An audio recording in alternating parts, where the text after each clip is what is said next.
어떻게 하나님의 약속이 현실이 되는가, 어떻게 하나님의 약속이 현실이 되는가 라는 제목으로 하나님 말씀 증거하도록 하겠습니다. 이제 오늘부터 이제 우리 김유준 또 김유민 두 청년이 새벽기도 재단을 쌓기로 해서 지금 나와 앉아 있는데, 우리 근원마을의 성도님들 우리 두 청년 위해서 기도 많이 해주시기 바랍니다. 두 청년도 이왕 쌓기로 한 새벽기도 재단 잘 쌓아가시기를 바라고, 그 다음에 이왕이면 기도 노트를 꼭 만드시면 좋겠어요. 그래서 오늘 찬송 부른 것처럼 기도할 때 복 주시거든요. 그래서 어떤 복을 하나님 나에게 주시는가. 그리고 이제 저도들 그렇게 하지만 이제 기도할 때 시편 말씀을 계속 읽으면서, 또 아니면 오늘 히브리서 4장 했잖아요. 내일은 몇 장 하겠어요? 5장 하겠죠. 5장 말씀을 미리 묵상하고, 그러니까 계속 말씀과 친숙하게 새벽 시간을 보내면 그게 하루 이틀, 한 달, 두 달, 1년, 2년 쌓아가면 뭐 어떤 일이 벌어지겠습니까? 어마어마한 하나님의 역사들이 나타나게 될 줄로 믿습니다. 그래서 이왕 쌓기로 한 거 하나님 앞에 성실하게 잘 감당하시기를 바랍니다. 우리 말씀 보겠습니다. 오늘 11절 말씀에 보면 같이 읽어볼까요? 말씀 자꾸 읽어봐야 되니까. 11절 시작. 그러므로 우리가 저 안식에 들어가기를 힘쓸지니 이는 누구든지 저 순종하지 아니하는 본에 빠지지 않게 하려 함이라. 히브리서 유대교 배교를 가진 기독교인들에게 썼다 그랬죠. 그래서 우리 구약 성경에 있는 특별히 출애굽 사건, 레위기 민수기 사건을 가지고 우리에게 큰 대제사장이 계시다. 그분이 누구다? 예수님이시다. 계속해서 접목하면서 설명을 하고 있습니다. 저는 이 설명이 참 좋다고 생각합니다. 그러니까 우리에게 안식이 있다는 거예요. 하나님께서 주시는 평안이죠. 그 안식에 들어가기를 힘쓰라 이렇게 말씀하고 있잖아요. 그러니까 우리가 이거를 아멘으로 받아야 돼요. 아, 그렇구나. 세상 사람들 굉장히 열심히 살잖아요. 왜요? 노후에 안식하려고. 그런 거 아니에요? 그 다음에 필요한데 자기가 뭐 쓰려고. 굉장히 안식하려고 힘쓰는 거예요. 사실 세상의 모든 사람들이 안식을 위해서 힘쓰는 거거든요. 근데 우리는 좀 차원이 다른 거죠. 하나님께서 주시는 안식, 하나님께서 주시는 완벽한 평안, 그걸 우리가 샬롬이라고 얘기하잖아요. 거기에 들어가기를 힘써야 된다는 거예요. 그냥 가만히 있는다고 그게 얻어지는 게 아니다라는 것입니다. 그러면서 오늘 말씀을 통해서 안식에 들어가기 위해서 필요한 믿음의 동력 3가지, 오늘 그걸 좀 살펴보도록 하겠습니다.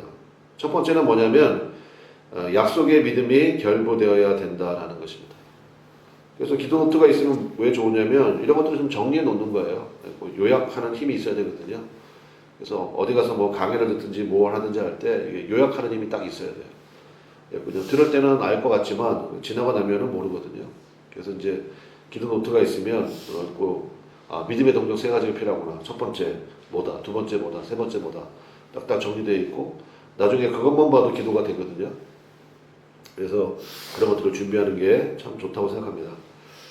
첫 번째가 약속의 믿음이 결부되어야 된다라는 건데, 우리 1절과 2절입니다. 1절, 2절 같이 읽어봅시다. 시작. 그러므로 우리는 두려워할지니 그의 안식에 들어갈 약속이 남아있을지라도 너희 중에는 혹 이르지 못할 자가 있을까 함이라. 그들과 같이 우리도 복음 전함을 받은 자이나 들은 바 그 말씀이 그들에게 유익하지 못한 것은 듣는 자가 믿음과 결부시키지 아니함이라. 밑줄쳐야 되겠죠. 왜 하나님의 약속을 받았는데 그게 유익이 안 됐을까? 듣는 자가 뭐와 결부시키지 않았어요? 믿음과. 영어 성경에는 컴바인이라고 되어 있죠. 묶어버려야 돼요. 믿음하고 묶어버려야 된다고요. 하나님께서 나에게 약속을 주셨을 때 아멘 그렇게 될 줄로 믿습니다 하고 그걸 묶어버려야 돼요. 근데 그걸 묶어놓지 않으면 아무것도 아니라는 거예요. 그러면서 이제 광야 백성들 얘기를 하잖아요. 출애굽한 백성들 100% 약속 받았죠. 아니 약속 없이 어떻게 나왔겠어요. 그 약속 시작할 수 있도록 하나님이 능력도 부어주셨잖아요. 홍해바다도 마른 땅처럼 건너게 하시고 10가지 재앙으로 바로가 순순히 내어놓습니까? 바로에게는 그게 엄청난 이득인데 다 노예는 재산 아니에요. 어마어마한 재산을 다 그냥 가만히 앉아서 뺏길 사람이 어디 있어요. 그러니까 하나님의 10가지 재앙, 강계 입하서 도구한 감자, 이런 거 다 외우시는 것처럼 꼭 어마어마한 하나님의 능력을 경험하고 그리고 출애굽했어요. 그리고 내가 너에게 젖과 꿀이 흐르는 약속의 땅을 준다. 약속 받았죠. 그런데 두 사람만 들어갔잖아요. 여러분 잘 아시는 것처럼 여호수아와 갈렙만 들어갔습니다. 이유는요. 약속의 믿음을 결부시켰느냐 결부시키지 않았느냐. 그러면 약속의 믿음을 결부시켰다는 그 증거가 뭐냐? 순종이라는 거예요. 순종. 그래서 11절에도 순종이라는 얘기가 나오고 4장 전체에 흐르는 맥락이 뭐냐? 순종이라는 거예요. 순종. 6절 보겠습니다. 같이 읽어보겠습니다. 시작.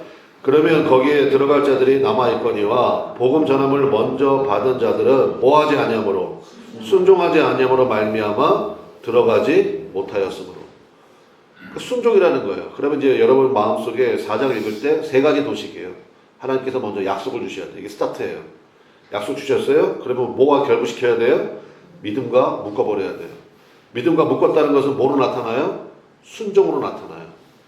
그러니까 믿음으로 묶어놔야, 그래야, 여러분 뭐 민수기 다 읽어보셔서 아시잖아요. 광야 출애굽한 백성들의 특징이 뭐예요? 툭 하면 원망하잖아요. 이거 원망, 저거 원망, 저거 불평, 이거 불평.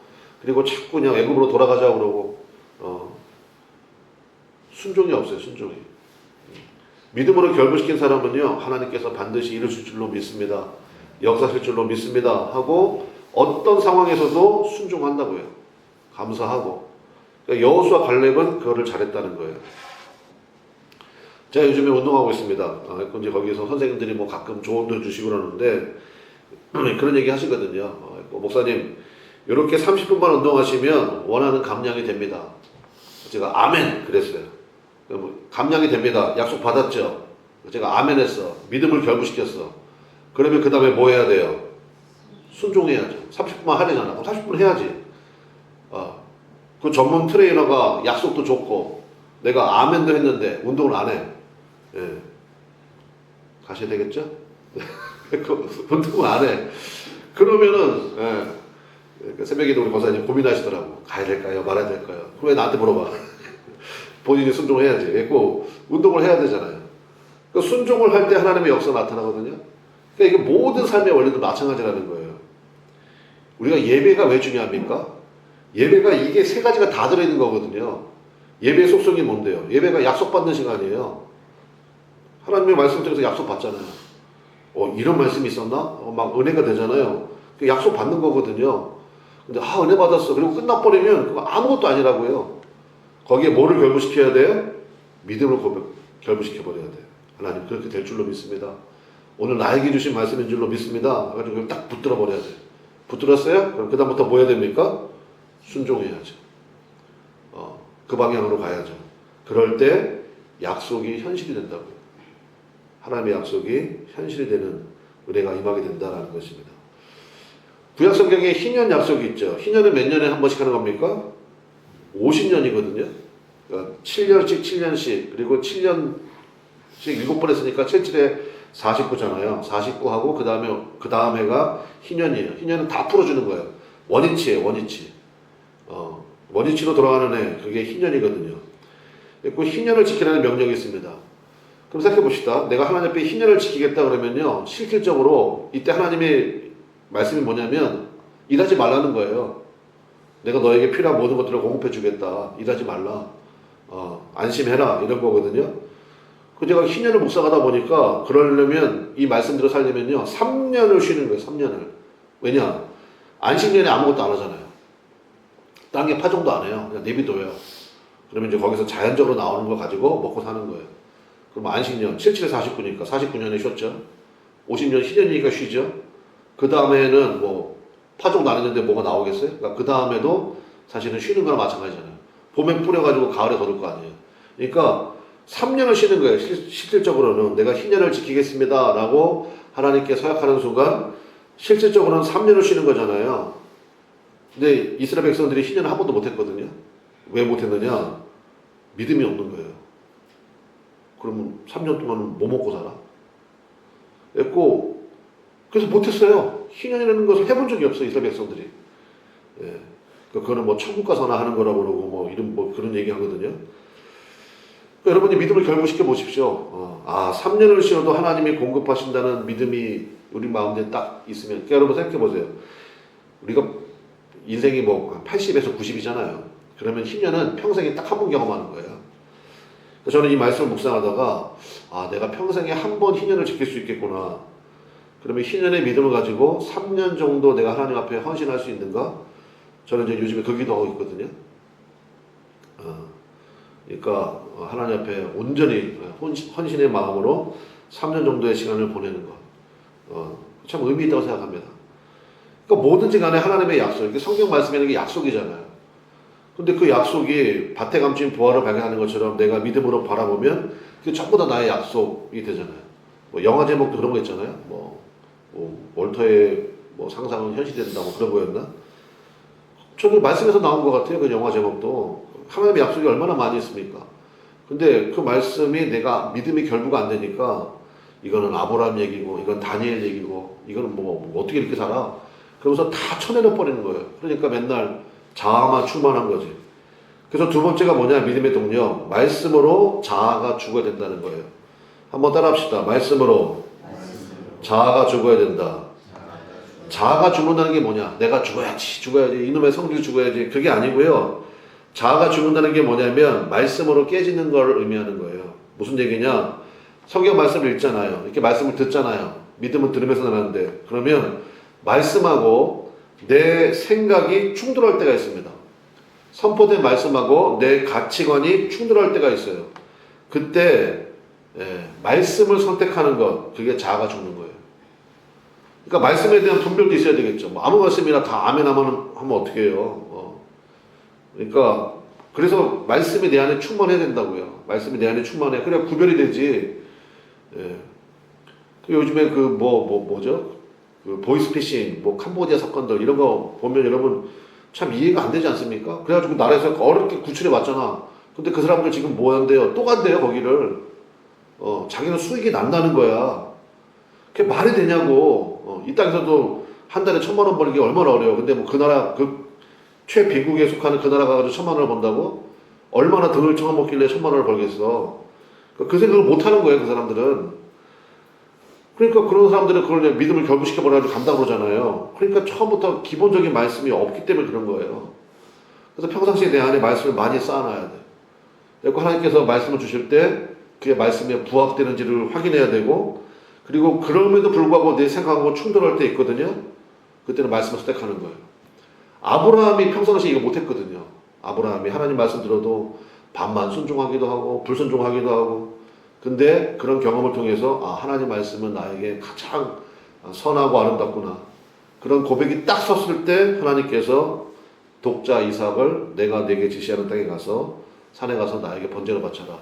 그럴 때 자기의 가치관하고 충돌할 수 있잖아요. 그런데 말씀을 선택해버리죠. 왜? 하나님은 나에게 가장 좋은 것을 주신다는 믿음이 생겼기 때문에. 그게 바로 자아가 죽는 모습이에요. 그래서 12절 보겠습니다. 12절 첫 마디가 뭐예요? 하나님의 말씀은. 그 다음 같이 가봅시다. 시작.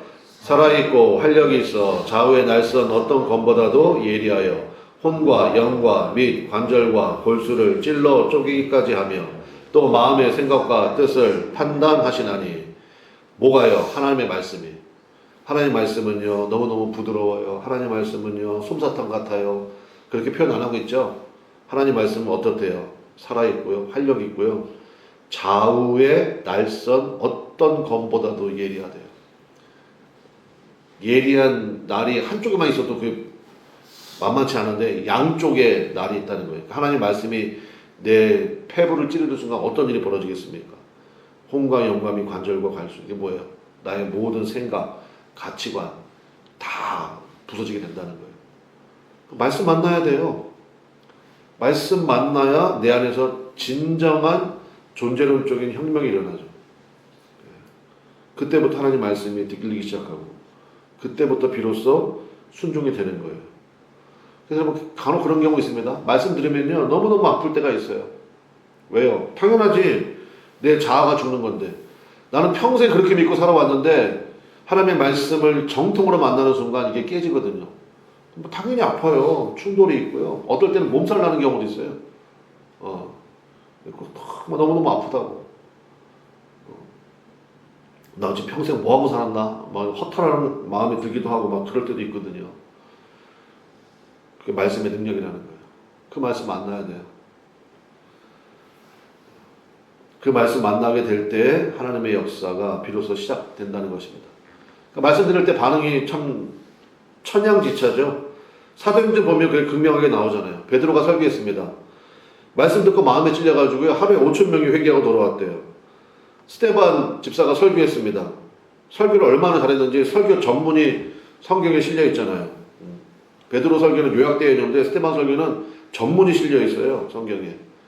그 어마어마한 설교를 듣고 베드로 설교 듣고는 마음이 듣고 아니 말씀에 찔림 받아서 회개하고 돌아왔는데 스데반 집사의 그 완벽한 설교를 듣고는 돌을 던졌잖아요. 스데반 집사를 돌로 쳐서 죽여버렸지 않습니까? 그러니까 하나님 말씀 선포돼도 반응은 여러 가지예요. 그러니까 그 반응 보면서 이거는 뭐 선포해야 되나 말아야 되나 뭐 고민하는 것도 봐보고 말씀은 풀어놔야 돼요. 그 말씀의 사자를 풀어놓으라. 옛날 마틴 로이드 존스 목사님 맨날 그 설교했는데 말씀의 사자를 풀어놓으세요. 말씀의 사자를 풀어놓으세요. 그 사자가 역사한다는 거예요. 저는 확실히 믿습니다. 그래서 하나님 말씀은요 살아있고 활력이 있다고요.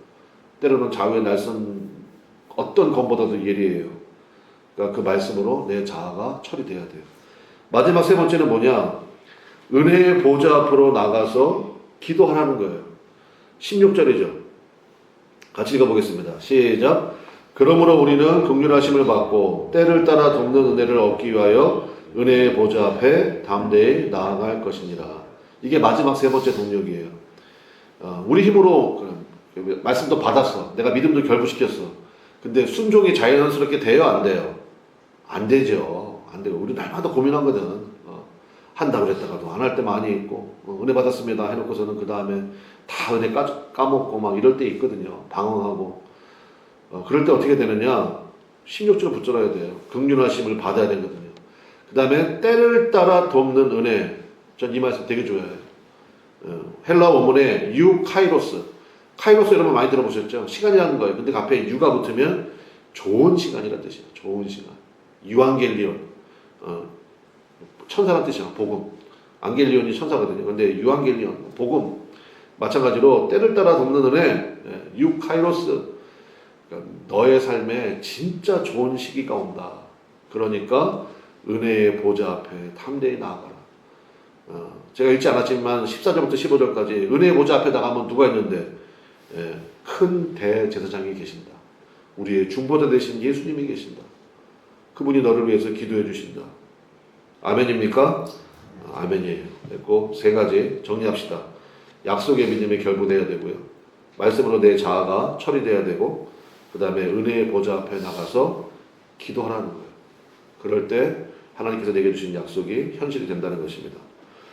말씀의 결론 맺겠습니다. 5단계가 있는 것 같아요. 첫 번째, 말씀으로 내 생각을 채워야 됩니다. 평상시에 말씀 많이 들어야 되고 많이 읽어야 돼요. 하나님 말씀을. 말씀이 내 안에 있어야 되거든요. 영어가 내 안에 있어야 영어가 들리거든요. 아무리 미국 사람 만나도 내 안에 영어 없으면 안 들려요. 베트남 사람하고 가서 수많은 대화를 했지만 한 마리도 내 안에 남아있는 게 없어요.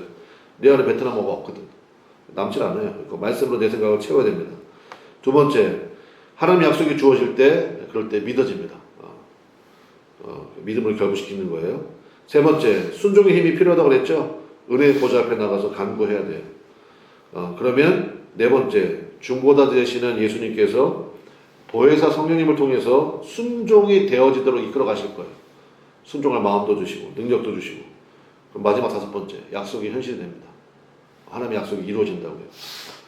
끝으로 오늘 사실은 7절 말씀이 굉장히 중요한데 7절 같이 읽어봅시다. 시작.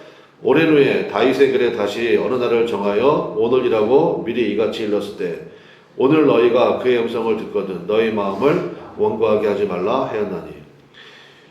여기 인용한 말씀이 이사야서 시편 95편 7절에 나오는 말씀인데 그러니까 이 뜻이 뭐냐면 저는 메시지 성경이 진짜 이 부분을 너무너무 번역을 정확하게 아름답게 했어요.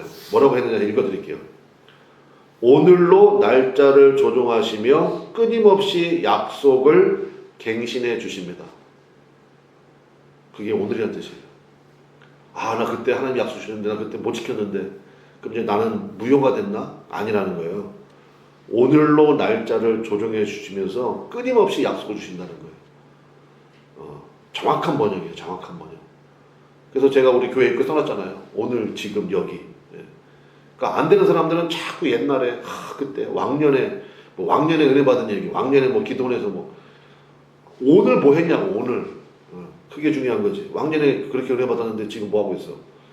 예. 아무 소용 없는 거예요. 소용 없는 건 아니지. 내 안에 장착은 되어 있지만 발휘가 돼야죠. 그래서 오늘로 날짜를 조정해 주신다고요. 그래서 오늘 다시 시작하시면 됩니다. 여러분 믿습니까? 그래서 오늘 말씀 붙들고 하나님의 약속 가운데 서기 원합니다. 나가게 될 때 하나님께서 여러분 각자에게 주시는 귀하고 놀라운 약속들 있잖아요. 그것이 이루어지는 귀한 역사들 반드시 나타날 줄로 믿습니다. 네, 기도합시다. 주여 한번 부르고 간절히 기도하겠습니다. 오늘 말씀을 통하여 믿음의 동력 3가지 우리 살펴봤는데 무엇보다도 오늘로 조정해 주시는 그 은혜를 붙들고 하나님 오늘 다시 시작하겠습니다. 주님께서 역사하여 주셔서 하나님의 귀하고 놀라운 일들을 감당해 나가고 하나님께서 우리에게 주시는 약속들이 하나도 땅에 떨어지지 아니하고 다 이루어지는 귀하고 놀라운 은혜와 축복을 만나게 하여 주옵소서. 그 기도에 하나님이 역사하실 줄로 믿습니다. 다 같이 주여 한번 부르고 간절히 기도하겠습니다. 주여 하나님 아버지 역사하소서 인도하소서. 아멘 아멘. 그 약속을 믿습니다. 그 은혜를 믿습니다. 하나님 아버지